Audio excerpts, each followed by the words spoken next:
folks, and welcome to Christmas in the cabin. It's not really going to be Christmas in the cabin, it's a tiny part of Christmas in the cabin, explaining a few things and some bits and pieces. I did film this yesterday, but I wasn't very happy with the footage. Not only did I forget to mention half the things that I wanted to say, which is why now I've got a bit of a VO on my immediate right, but also I only realised that the kids were doing some sports in the school, so there was a lot of screaming and shouting. But more importantly, there were some imbeciles working on my next door neighbour's roof using extremely colourful language and banging and crashing around and shouting like a bunch of chimpanzees on some sort of controlled substance. However, moving on. Well, the year got off to really building this cabin, or the idea of building this cabin.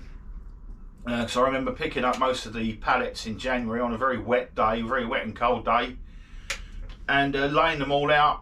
And as you said in the videos, if you have watched the previous videos, I wasn't even happy with that layout, so I stripped it all back again and put it down on some the better blue pallets, which are much sturdier.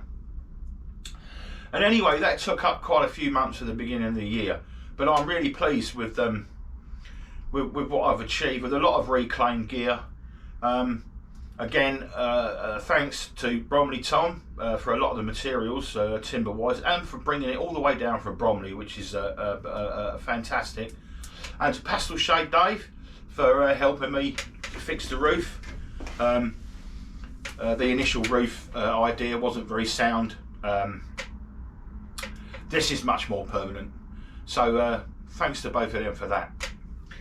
And then we started to get into some better weather, and then the community camp come along, which I've been really looking forward to. And that was an excellent weekend, very well put together by Karen's Gone Wild and Colin from Outdoor Gear Essentials. Fantastic. There's some great people there. What an atmosphere! Brilliant. And the location was stunning. I wasn't very well on the Saturday night, and I want to say thanks to all the people who were concerned about me. That was quite touching. But these things happen, so there's no point in. I enjoyed the time that I could there. It was fantastic. So then I started to do a bit more filming in here, a bit of cooking, trying to get out and do a bit more camping. I did one in Pagham Harbour. I had many more plans, but so many things kept cropping up. I've got to learn to say no a lot more next year. I cancelled a trip that I had planned to go from Kent to Sussex, and that was to go and see, to put some flowers on my mum, nan and granddad's grave, and then cycle down through Kent and come over the border and come back with at least three nights camping. Had to cancel that right at the last minute for reasons that I'm not going to go into right at the moment. And after I started having to cancel a few camps, I became sort of overwhelmed with apathy, and I sort of stagnated, and I lost a lot of drive to come out and do anything really. I apologise for that to all the people that subscribed and were possibly looking forward to seeing what I was getting up to.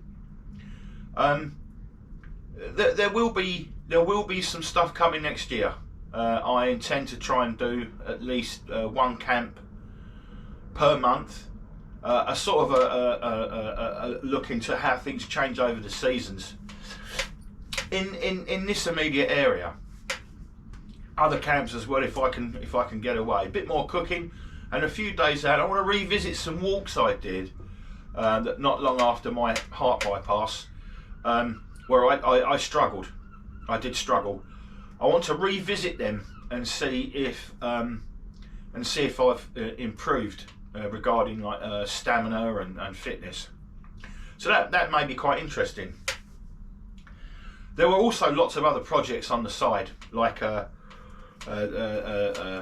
rebuilding the tiki bar in my friend's back garden as a permanent structure, and then lots of parties around there where the preparations go on for weeks. It's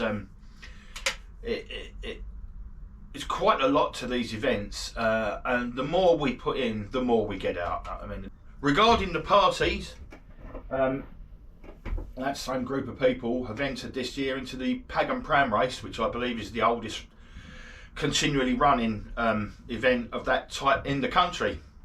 It's held on Boxing Day. Last year was a bit of a lash up. We basically, it was some cardboard around an old pushchair.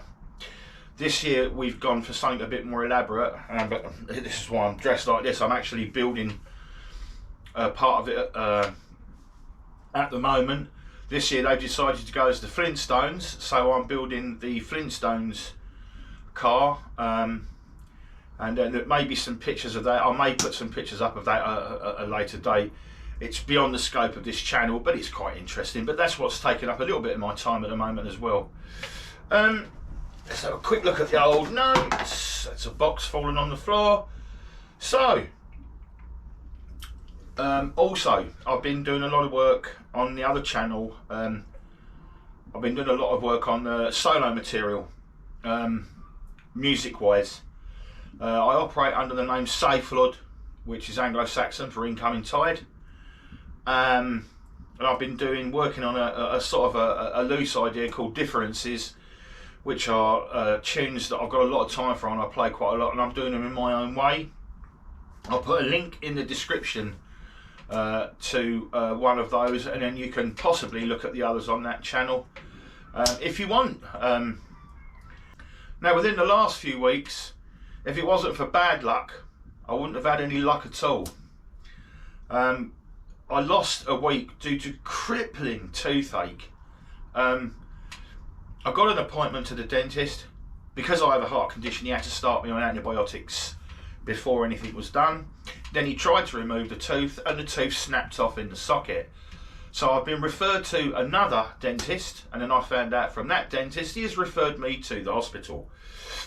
So that looks like it's going to be stuck in my mouth for quite a while then. Also, the car broke down. Now, if it was just a case of getting some spanners out and lying underneath it, that'd be fantastic. But it's not. Cars are much more elaborate now. Looks like the ECU has gone.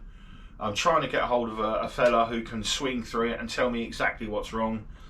And then I can either get a new one or get it repaired. But at least I've got a way ahead. But these are the things that have been taking up a lot of my time.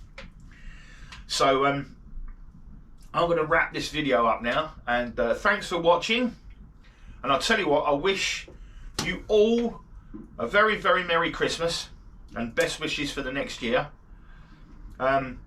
Thanks for everyone that's watched any of my videos this year. There hasn't been a lot of content, as I said, but there will be more. And until then, I'll see you later. Thanks, folks. Goodbye.